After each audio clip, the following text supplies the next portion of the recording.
Laura Harris Smith. Welcome to today's Daily Pin Code.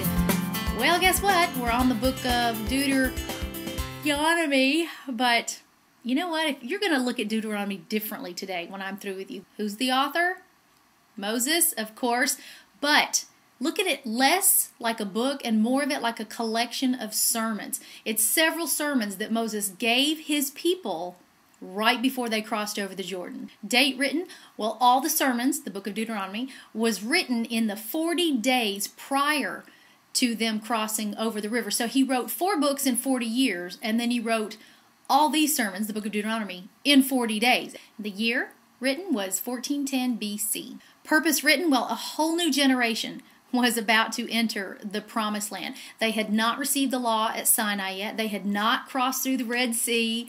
They hadn't experienced all these things yet. They were about to go into all these dangers and temptations. And it's sort of like you read it and you know more than they know. You're like, I watched the 10 Commandments with Charlton Heston. Don't do it. Don't do it. All these sermons were given to them to remind them in the middle of all those temptations and dangers of God's love and of His power. The whole book can be summed up by God wanting to tell them about 4 things: His faithfulness, His holiness, His warnings, and His blessings. Key verses, well, who doesn't like Deuteronomy 6:4-7? It says, Hear, O Israel, the Lord our God is one Lord, and thou shalt love the Lord thy God with all thine heart, with all thy soul, and with all thy might. And these words which I command thee this day shall be in thine heart, and thou shalt teach them diligently unto thy children, and thou shalt talk of them when thou sittest in thine house, and when thou walkest by the way, and when thou liest down, and when thou risest up. Basically, it goes like this. Chapters 1-3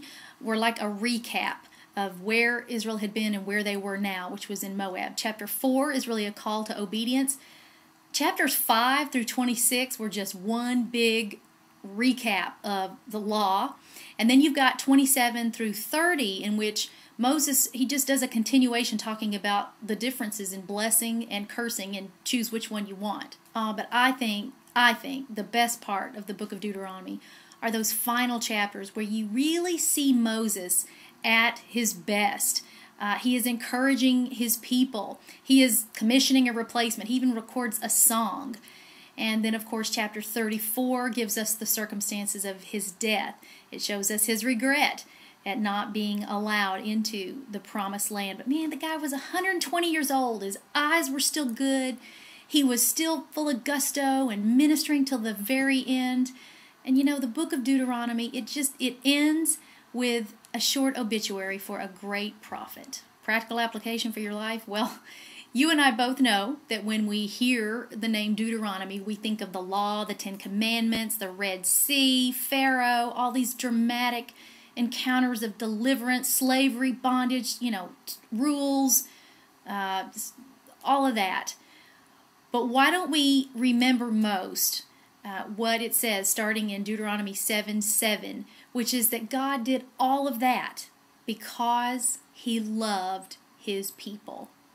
And so rather than being a book of the law, let's think of Deuteronomy like a book of love, like a love story, because that is why God puts any kind of parameters around your life. It's not for your restriction, it's for your protection.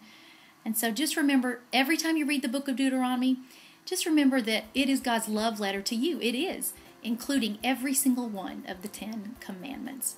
All right, I'm Laura Harris Smith. If you're watching on Facebook right now, come on, look down there, give me a like, leave me a comment. Takes 2 seconds, makes my day. If you're watching on YouTube, please subscribe, rate, and leave me a comment. And so, continuing on in our series, 5 down, 61 to go.